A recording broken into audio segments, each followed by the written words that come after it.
London, 1850. Above ground, the city hums with the arrogance of empire. The Great Exhibition is but months away, and the air hangs thick with coal smoke and the quiet certainty that Britain has conquered time itself. But step beneath the gleaming mahogany of the boardrooms, beneath the cobbled streets and the skirts of the well-heeled, and you find a different world entirely. 500 miles of tunnels, a cathedral of filth, stretching in silent, stinking rivers beneath the feet of 4 million souls. This is the great sewer of London, and this damp, reeking underworld, is where our story begins. Here lives the Tosher. To the respectable Victorian, the Tosher was a creature of nightmare, a bogeyman scraped from the margins of civilized society. But look at him through the honest lens of history, and you see something altogether different. You see a pioneer, a man who worked the urban frontier with nothing but nerve, a long-handled hook, and a dark lantern strapped to his chest. His coat is canvas, grease-hardened against the damp. It cannot keep out the stench. Nothing can. The air down here is not merely air. It is a slow, invisible soup of methane and hydrogen sulfide, burning the back of the throat with a metallic bite.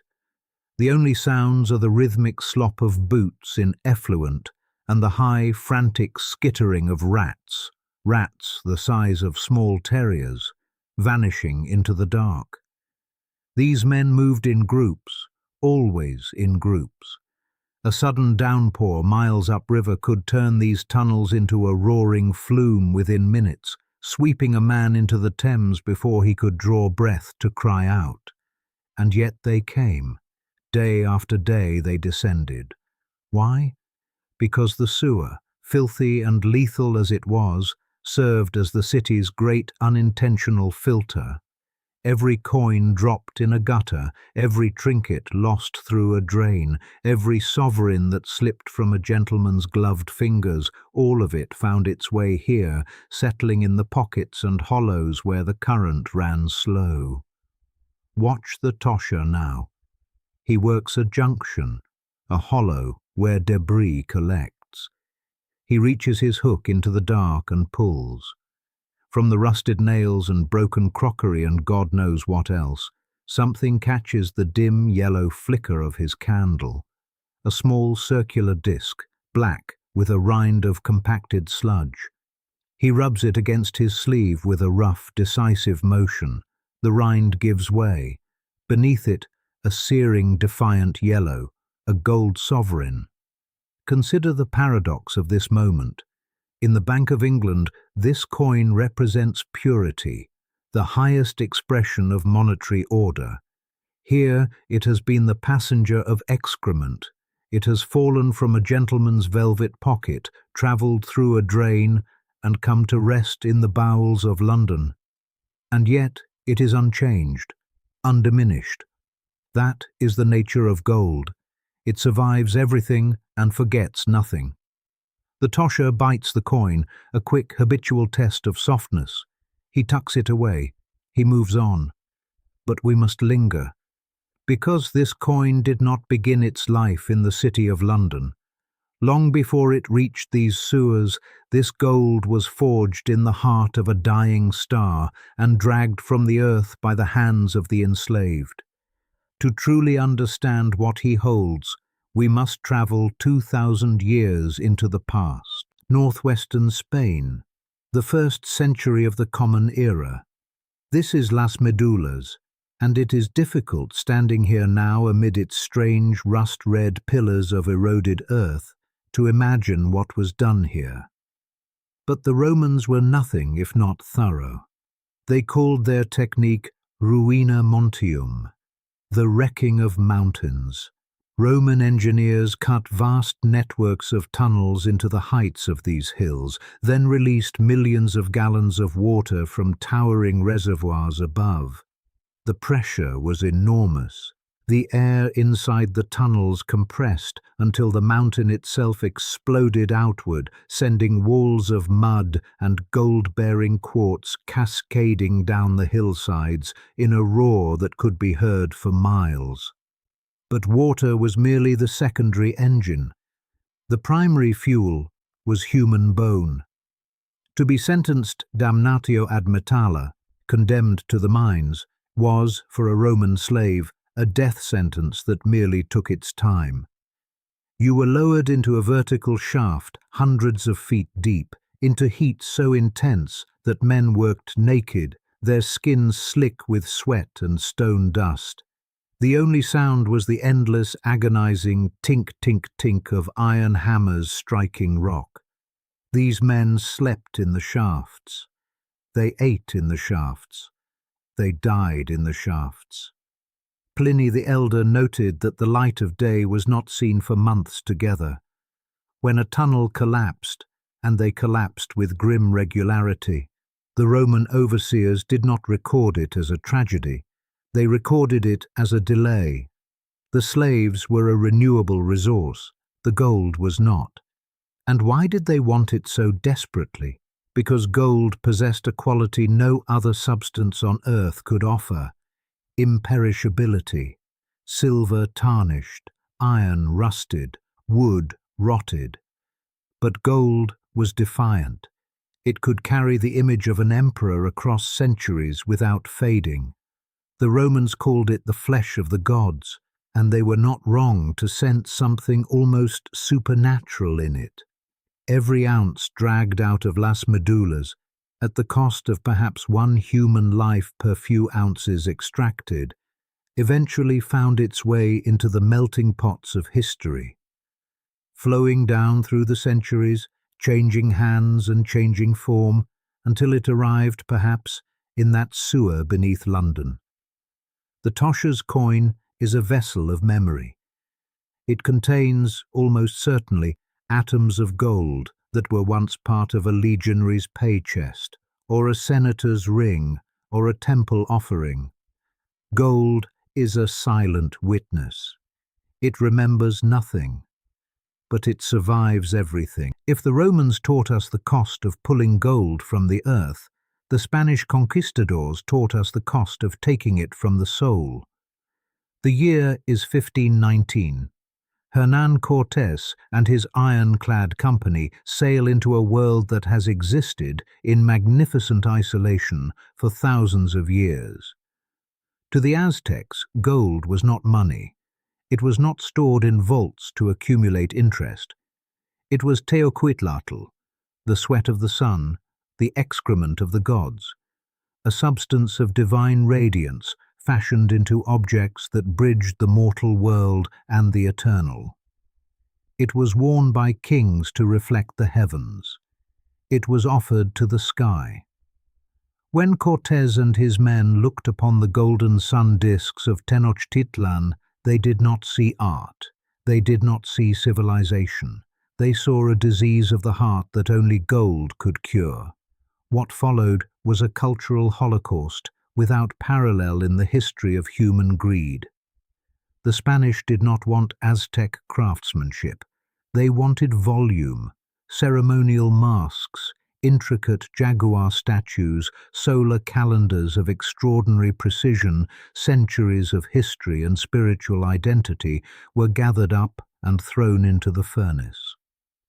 The sound of it must have been extraordinary. The hiss of flames, the agonized crack of ancient masterpieces liquefying in the heat. This was the melting of the gods. The gold was poured into crude rectangular molds and stamped with the seal of the Spanish crown. In the Spaniard's mind, the gold only gained legitimacy once its heathen soul had been burned away, leaving behind the cold, stackable purity of bullion. But the tragedy was far from over. To refine this staggering wealth for the voyage to Seville, the Spanish turned the Andes into a factory of death. Mercury, they discovered, could draw silver and gold from raw ore, and so they built the mercury mines at Huancavelica, known even then as the Mine of Death. Indigenous workers were driven into tunnels thick with toxic vapor. Their bodies absorbed the heavy metal slowly, horribly. Their teeth fell out. Their hands shook with tremors they could not stop. Their nervous systems quietly dissolved. The golden age of Spain, its cathedrals, its ocean-spanning fleets, its poets and its painters, was financed by metal that arrived in Europe smelling of quicksilver and blood. Every time a gold sovereign changed hands in a Victorian pub, it carried this ghost with it. The gold is a chameleon. It conceals its past beneath a flawless yellow shine. But the weight of it, that heavy, distinctive pull, is the weight of 1,000 vanished cultures. You can feel it if you know what you are holding. We return now to London, to the fog and the clatter and the moral certainties of the Victorian age. Because the gold we have tracked through Roman mines and Spanish furnaces has finally found its master, the gold standard. By 1850, Britain had achieved something the Roman emperors could only dream of. They had turned gold into a global religion. The Bank of England was its Vatican. The pound sterling was its scripture.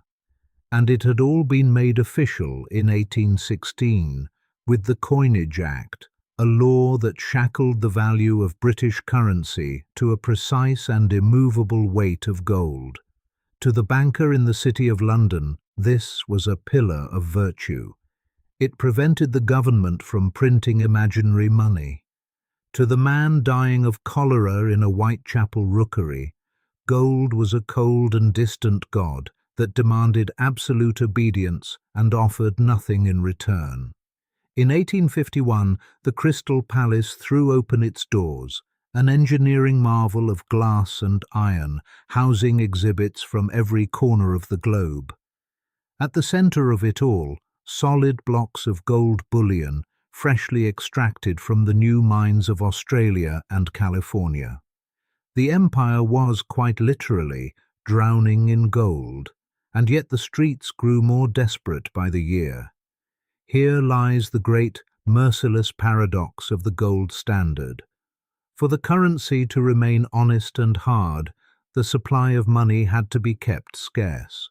The empire's coffers groaned with bullion, but the average labourer lived in a state of permanent monetary drought.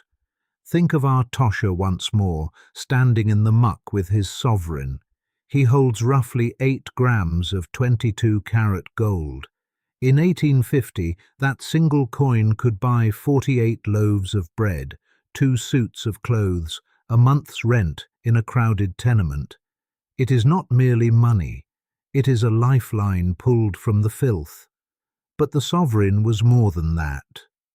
Because the pound was tied to gold, this coin was a universal key. Accepted in the markets of Hong Kong, the fur trading posts of Canada, and the tea plantations of Assam.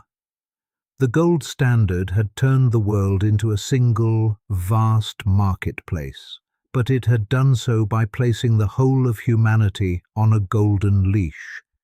If the gold flows slowed, if a bank in London panicked, a family in a village on the other side of the globe would starve. Look at the coin itself.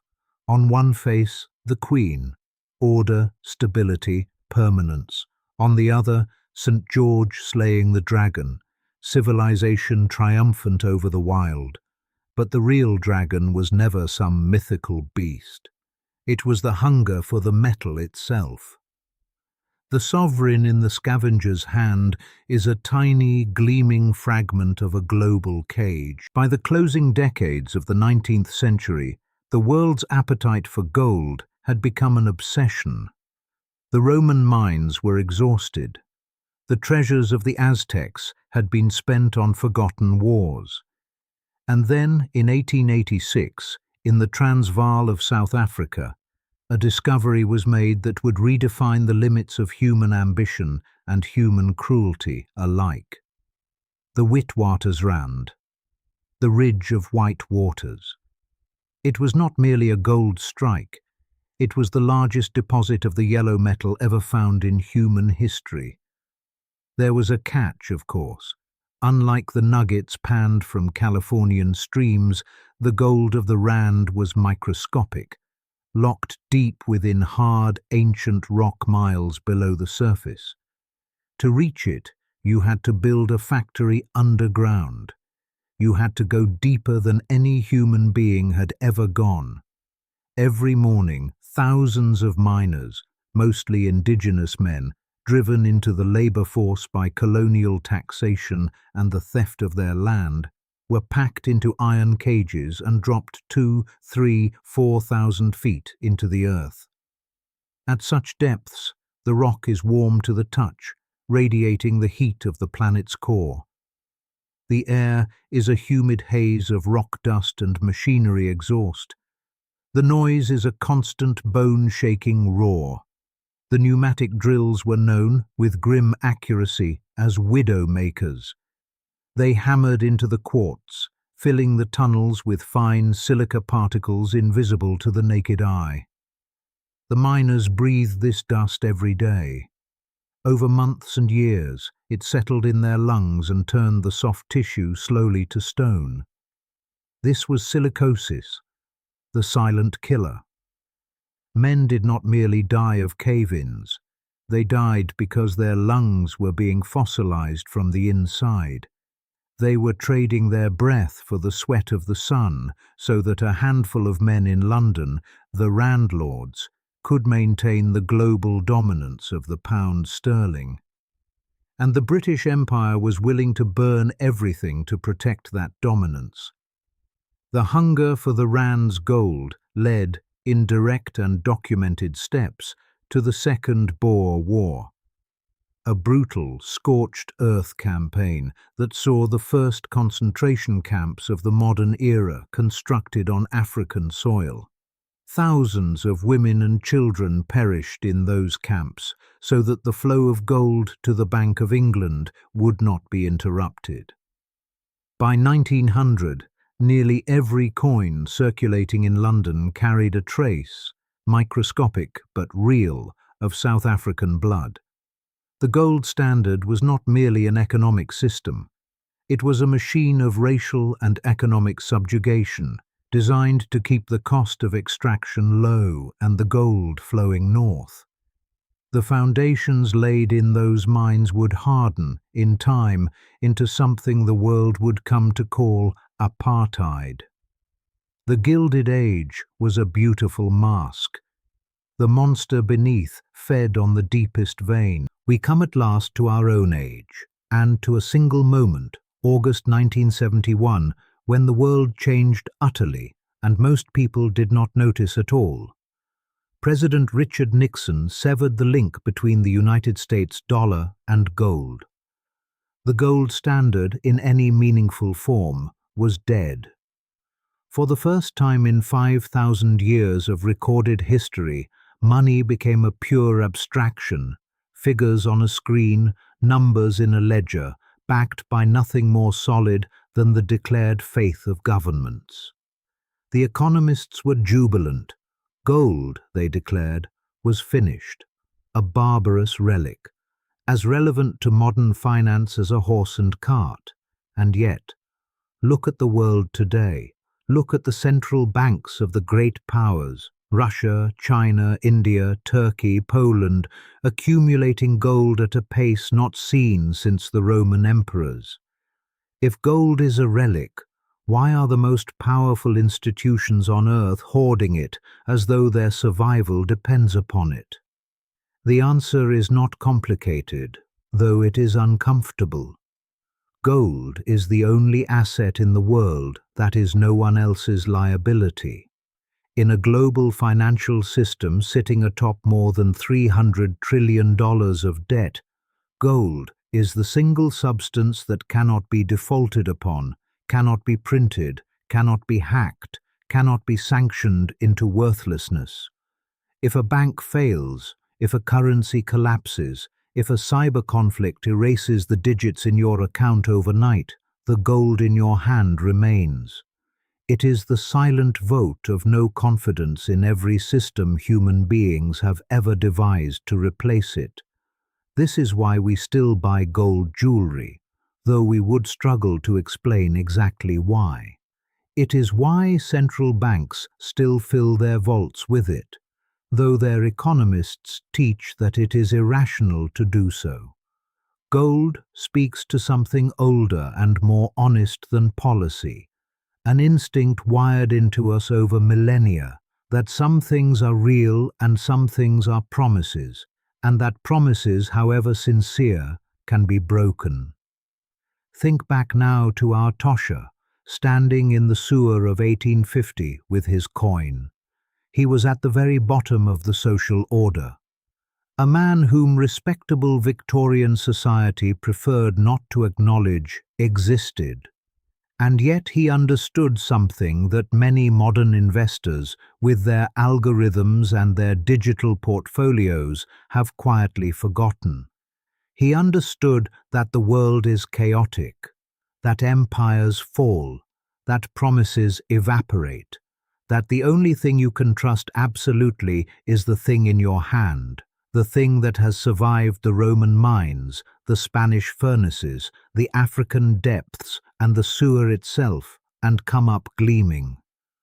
You are told today that your wealth is safe in the cloud, that algorithms tend your future, that the system is too large and too interconnected to truly fail.